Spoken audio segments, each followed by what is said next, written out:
और दुनिया के सबसे successful investor mister Warren Buffett कहते हैं कि मैं 85% बेंजामिन ग्राहम हूँ और 15% फिलिप फिशर हूँ। यानी वो कहते हैं कि उनकी जो इन्वेस्टमेंट स्ट्रेटेजी है वो 85% बेंजामिन ग्राहम को फॉलो करती है और 15% फिलिप फिशर को फॉलो करती है।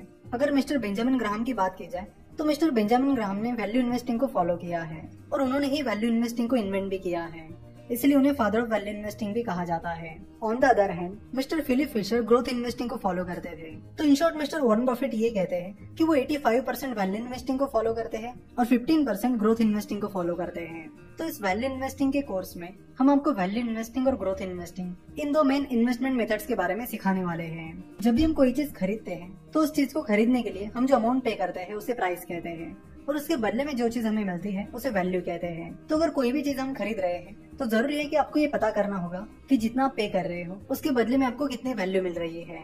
और इसीलिए अगर आप किसी कंपनी में इन्वेस्ट कर रहे हो तो ये पता करना जरूरी है कि वो कंपनी अंडर वैल्यूड है, ओवर वैल्यूड है या राइटली वैल्यूड है।